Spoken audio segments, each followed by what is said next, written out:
भरत जी के द्वारा अपनी माँ कैकेयी के कर्मों के लिए पश्चाताप। विवाह के कुछ समय के बाद भरत जी के नाना के घर से उनके लिए बुलावा आया। उनके नाना अश्वपति कैकेयी देश के राजा थे, जिनका स्वास्थ्य ठीक नहीं चल रहा था। इसलिए वे भरत जी से मिलना चाहते थे। यह सूचना पाकर भरत जी अपने छोटे भाई शत्रुघ्न को साथ लेकर कैकेयी देश चले गए।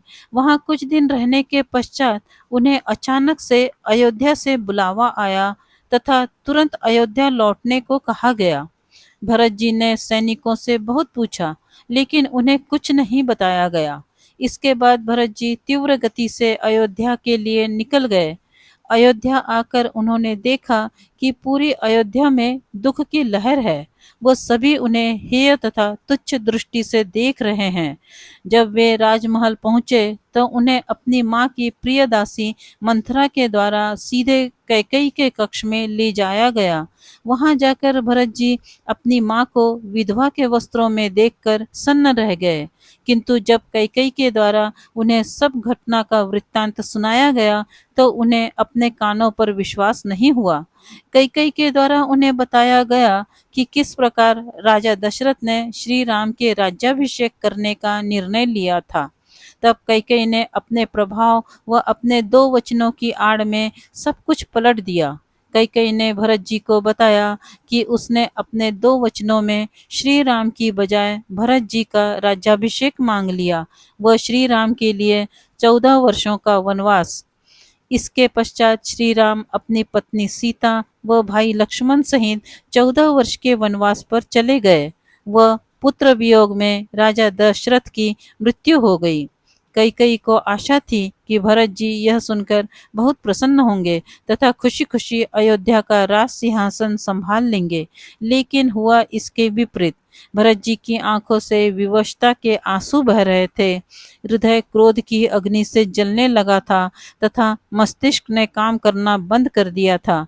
उन्होंने उसी समय अपनी माँ कैकेयी का हमेशा के लिए त्याग कर दिया तथा जीवन भर उनका मुख न देखने का प्रण लिया। इसके बाद वे सीधे माँ कौशल्या के कक्ष में गए तथा अपनी माँ के द्वारा किए गए कर्मों के लिए क्षमा मांगी। वे कौशल्या से लिपटकर विलाप करने लगे थे। तब अयोध्या के राजगुरु महर्षि वशिष्ठ ने भरत जी को बुलाया तथा अपने पिता राजा दशरथ का अंतिम संस्कार करने को कहा। दुर्भाग्य से जब राजा दशरथ की मृत्यु हुई तब उनके चारों पुत्रों में से एक भी वहां उपस्थित नहीं था।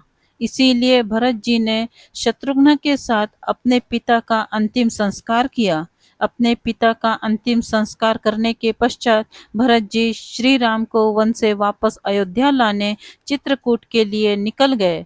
उनके साथ अयोध्या का पूरा राज परिवार, सैनिक व प्रजागण भी गए। चित्रकूट पहुंचकर भरत जी श्री राम के चरणों में गिरकर रोने लगे और उनसे वापस चलने की विनती की। श्री राम ने 14 वर्ष से पहले वापस जाने से मना कर दिया, क्योंकि उन्हें यह वचन उनके पिता ने दिया था, जो अब जीवित नहीं थे। इसीलिए वचन को वापस लेने का अधिकार केवल उन्हीं का था। किंतु भरत जी ने अयोध्या का राज्य उन्हें ही संभालने को कहा और इसके बाद भरत जी ने श्री राम से अपनी खड़ाऊ उन्हें देने का आग्रह किया। इस पर श्री राम ने उनकी यह बात मान ली तथा अपनी अनुपस्थिति में 14 वर्षों तक भरत जी को अयोध्या संभालने का आदेश दिया।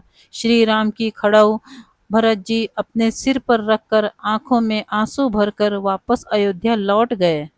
यदि आपको ये पौराणिक कहानी अच्छी लगी हो तो प्लीज़ इसे लाइक करें, शेयर करें और इस चैनल को सब्सक्राइब करें। धन्यवाद।